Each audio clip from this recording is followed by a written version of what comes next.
Hello, everybody. Welcome back. Oh, my lights are a little dim. There we go. That's better.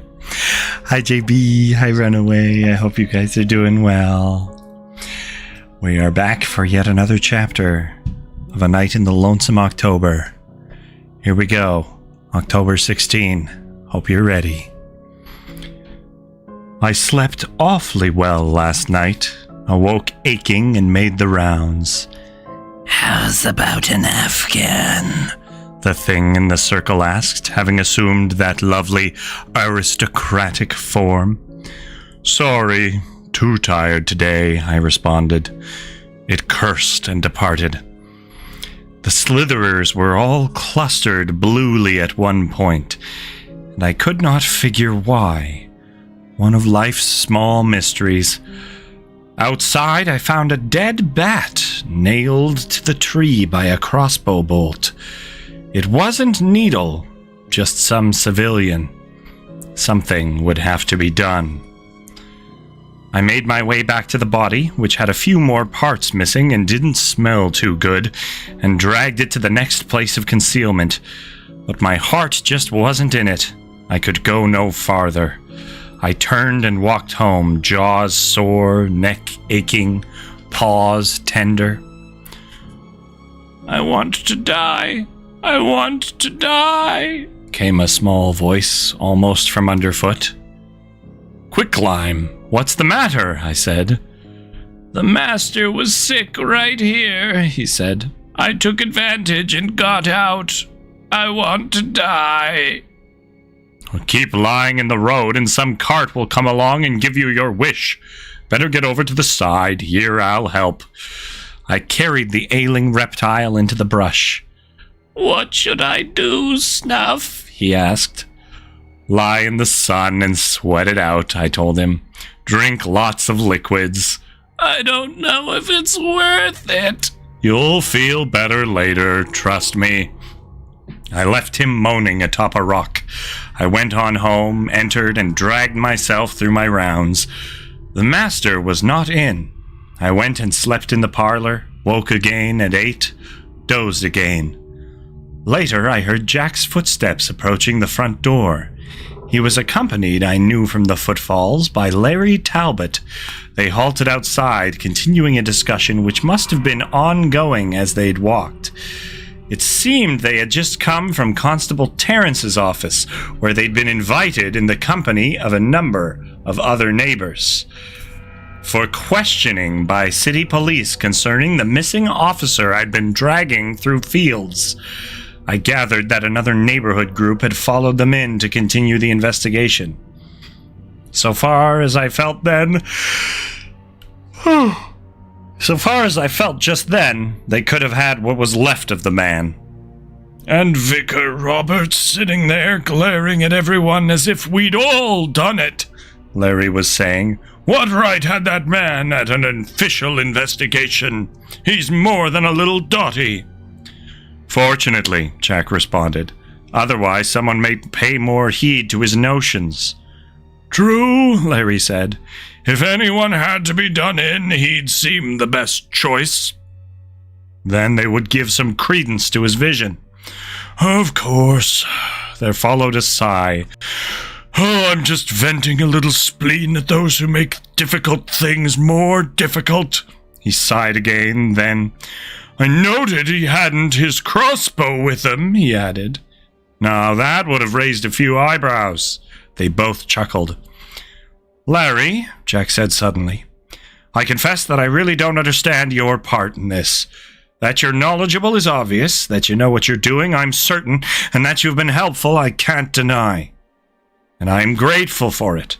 But you haven't apparently been collecting the items necessary to assemble a structure of power to be focused one way or the other. Now, I admit that when you came out that first day and as much as proclaimed yourself a closer, I thought it a bit gauche. But even that, I suspect now, had a method to it. Still, so far as I can tell, you've done nothing that would further that end, let alone assemble defenses against the days ahead.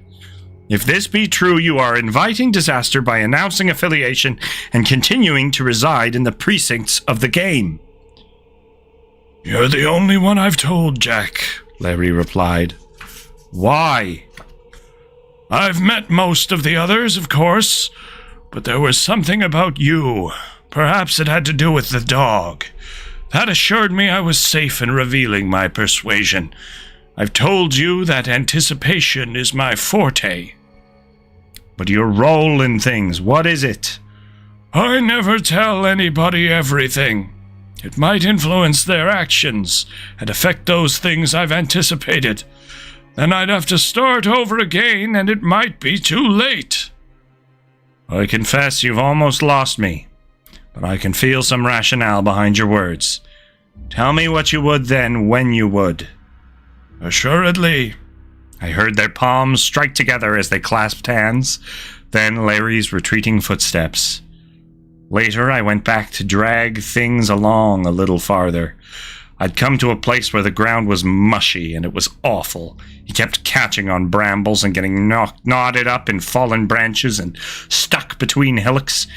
He may have lost a few pieces in that area, but I was too tired to look.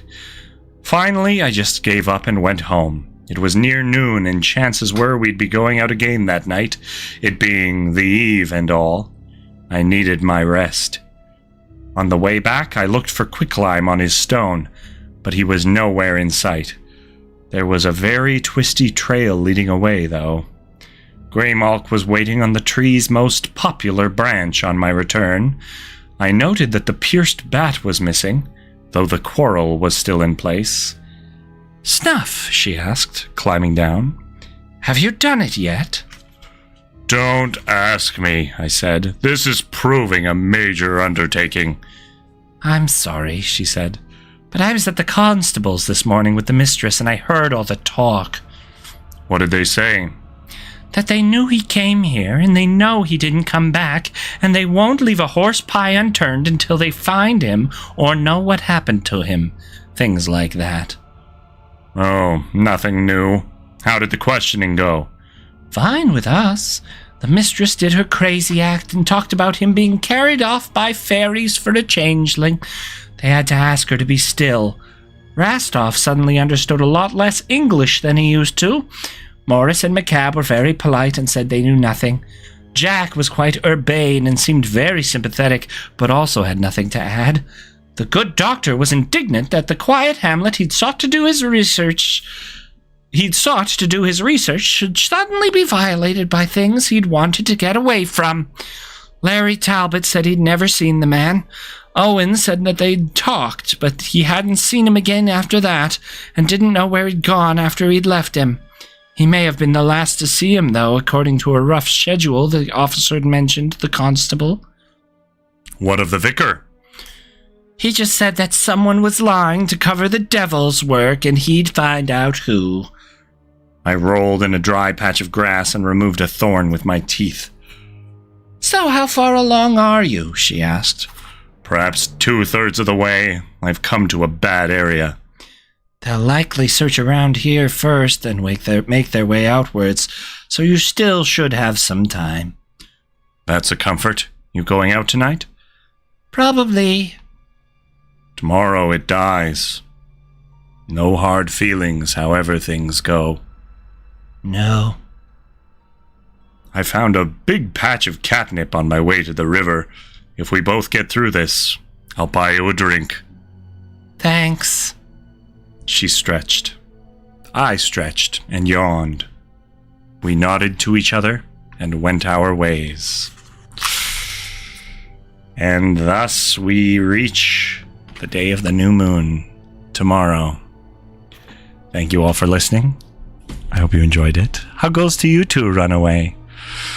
I'm gonna go zonk out somewhere. Wow, my camera's really having trouble focusing today. It's as tired as I am. Yeah, I'm just gonna go chill. So, thank you all for being here. Thank you for listening. I hope someone's enjoying this. I will see you tomorrow. Love yourselves and love each other. And thank you for watching.